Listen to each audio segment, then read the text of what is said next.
This training is for early career teachers on their second year of the ECF programme at Ambition. So first thing is to know is that you should always be logging into Steplab through your My Ambition portal. So you need to log into your My Ambition portal and then just click into Steplab. It's a single sign-in, so there's no need to be adding any extra kind of login details. When you first log in, your homepage will look something like this. You might have orange bulletins across the top. This is where there'll be sort of notifications about your programme, such as if when you've been moved to year 2, or if you've had a course released or something along those lines. You can click it into read further and you can dismiss by clicking on dismiss me. You'll also have notifications underneath the bell symbol. So this would be, for example, if you've received a piece of feedback from your mentor. Over in this corner, we have the option to provide feedback to Steplab themselves. We work closely with Steplab on our Ambition programme, and I'm sure they'd be really happy to hear any sort of suggestions that could improve your experience on Steplab. At the bottom, we have shout outs. So this is when your mentor or another mentor within the school has provided some praise to their early career teacher, and they've wanted that to be made public so that everyone around the school can also read that praise. So just to say that only teachers within your school would be able to see that. The main part of your homepage will be your to-do list, and this will be where you will direct your attention. So this is where those activities that you are kind of required to do for the week or fortnight will be there. So important to note on the second year of your programme, as opposed to the first, that your sort of expectation of engagement on Steplab goes to be fortnightly rather than weekly. So that means that you need to be completing one study module per fortnight, and you need to be having one observation and feedback session with your mentor per fortnight. So one thing to look at the moment is this current step. So my current step, so this is the step that you are working on that was last set for you by your mentor at your previous kind of observation and feedback mentoring session. You can click in to see the acceptance criteria. So that's breaking it down into the very specific sort of behaviours or actions that you should be demonstrating when your mentor comes to observe you next, so that they can decide whether you've achieved this step or not. And you can also look at the context of this step. So what that means is where it sits within the wider programme. So for example, this step fits within the behaviour strand. We have the 3 strands of behaviour, instruction and subject. And we know it also fits within routines. More so, you can look at kind of where it sits within the study that you've been completing. So if you've completed any studies that are related to this particular sort of module, routines, you can see those there. And you can also look at previous feedback related to this step. And you can also, again, look at this section here, which is where you can log progress against that step. This entire page is completely optional to you. Your requirement is to complete a module and to attend your feedback meeting and be observed, whereas this is just a bit of extra supplementary support for your step. So for example, if you've completed something over the course of the week that you feel supports towards this routine step that's been set for you, so I don't know, maybe you completed a lesson plan which accurately laid out your routine that you were going to do and it was successful, you could attach that lesson plan here. Or if you had been observed by another teacher within the school who wasn't your mentor, maybe they have some observation notes that you feel supports this step, and you could attach those and submit those with a comment there. But again, completely optional. So if we go back to the home page, we'll have a look at the to-do list again. You can see the activities are underneath this sort of kind of learn category, because as an early career teacher, your expectation on the programme is all about completing modules and learning and studying. So we're going to click into the Learn tab, as that's where these activities are housed. So on the second year of your programme, whether you moved from another provider or whether you were with us for the first, you'll have access to all of the modules from the first year on the programme. So these are here, and you have access to every single one of them. So in the first year, they're released to you in batches of 6, sort of 6 per half term. So you get behaviour 1 to 6, and then you get behaviour 7 to 12, and then instruction 1 to 6, and instruction 7 to 12, and so on. Whereas in the second year, they are all there available to you from the start. So what you can see straight away when you look at these modules is you can see when they were completed by you. So for example, this one here says previously completed on Early Career Teachers Year 1. So this means that you completed it last year and you're on your first year in the programme, but you haven't revisited it. Whereas these ones you can see that we've revisited sort of fairly recently while on this year on the programme because they have a blue tick next to them. This one says it was completed a while ago. So sometimes it just will show you sort of how long ago something was completed so that you are able to see maybe where you should direct your attention next. So ideally, on the second year of the programme, you would want to be making sure that you had completed every module from last year. So for example, although this person has been set up as a participant for demonstration purposes, you can see they haven't completed any of these modules. So that is where we would direct you to go first and complete a module per fortnight. If you have completed all of your modules last year, and they will show as previously completed on Early Career Teacher Year 1, and it'll have this grey with a blue outline, it might be best to start looking at those ones in sort of the order that you started in Year 1. So for example, just start with behaviour 1 to 6, work through those, and then go to instruction and subject and so on.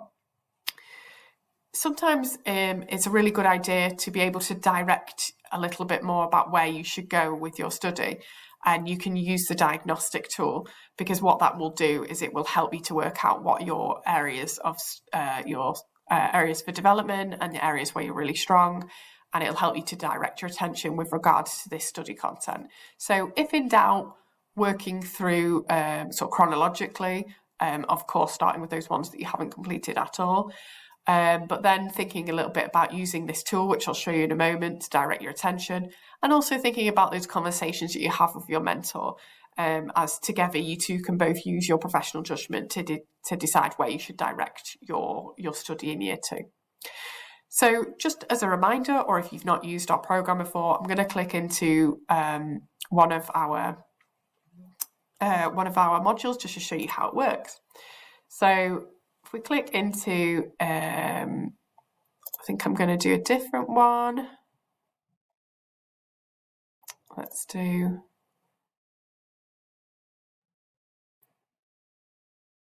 identifying learning content, because we haven't yet completed it yet.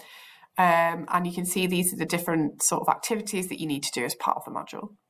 So the module structure might look slightly different. There is a slight difference between modules, but in general there might be like sort of 4 or 5 activities to complete. So the first thing we have here is an evidence summary. So this is that research that underpins the particular sort of topic or piece of learning for that week.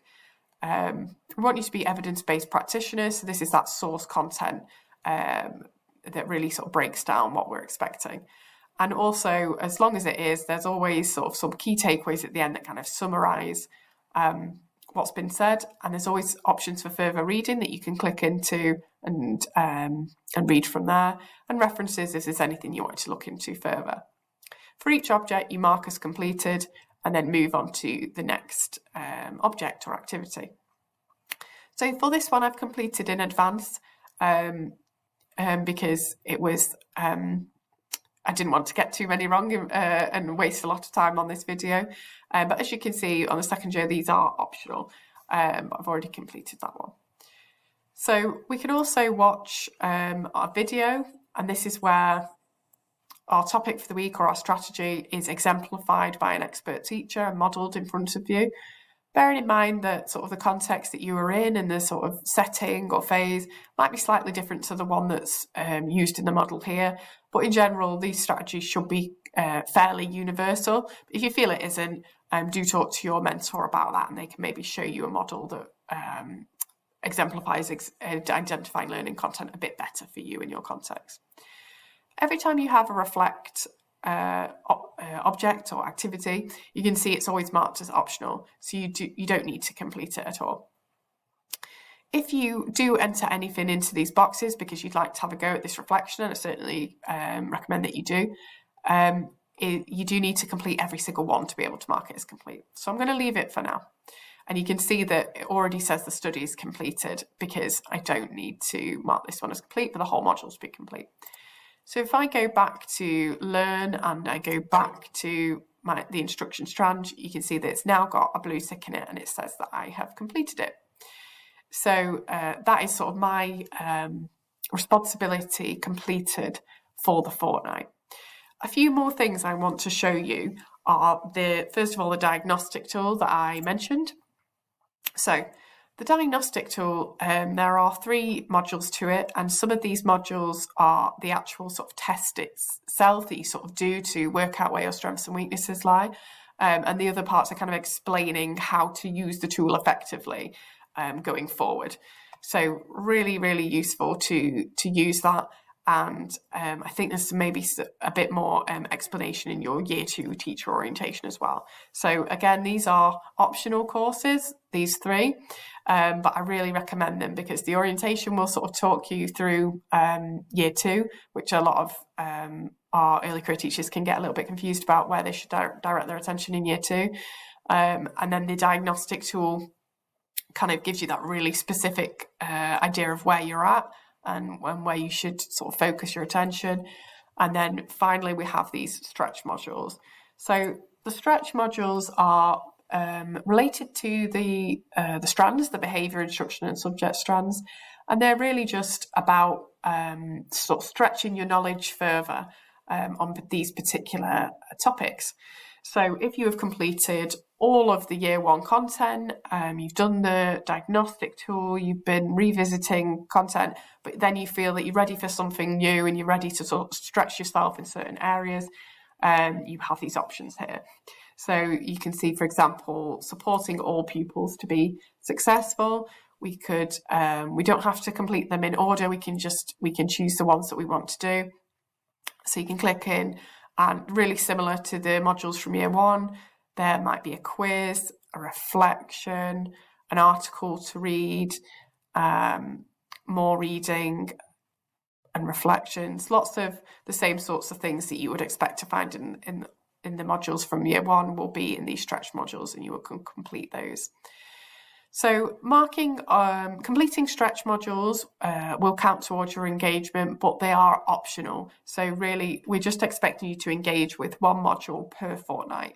So that module will either be, will most likely be, one of the modules from first year, but also if you complete a stretch module, that would also count as one of your sort of fortnightly engagement criterion. The coach page is not relevant to you. That will be what your mentor uses when they coach you on that fortnightly basis. There is this option for drop-ins that is not related to the Ambition programme, but it's something Steplab offer. So that's where you could, for example, choose a teacher within your school and drop in on them and write some notes. It's just something to be aware of if you wanted to use it. The library is where those kind of reference materials are. So you would never be expected to sort of mark anything as completed or do a quiz within the library. But it's just for that useful information, such as sort of general programme guidance that you can read about, or even conference workbooks. So for example, if you're going to a conference and you're told you need to bring a workbook, this is where you would find those, and you can also find them within if they're for clinics, there are clinic workbooks also here. Click the link and it'll take you to a source where you can download the PDF for those. There are also just sort of the teacher handbook, again, that kind of support material. If we go quickly to your profile, this is where you can sort of change some sort of settings to do with emails. And also, it's just really good to show you your portfolio. So we've clicked on Explore My Portfolio, and this is basically your record of what you've completed in your time on the programme.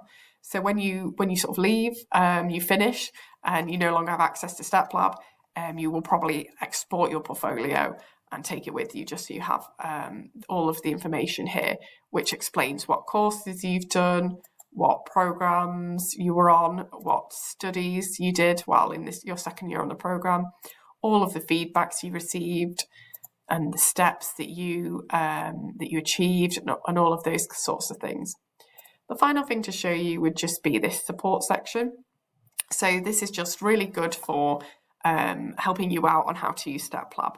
So, for example, you'd click into this help from Ambition participants and just make sure that you're sort of focusing on anything related to the ECF, as we do have information for our MPQ participants on here as well.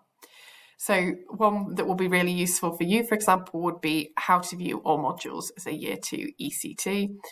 And again, you can look in, and this has been created by our learning design team in conjunction with Steplab to give you sort of really specific instructions on how to use these different areas of Steplab. So hopefully this has been a good refresher for you on Steplab, or maybe if you're new, it's given you a good amount of information about how to use Steplab. Thank you.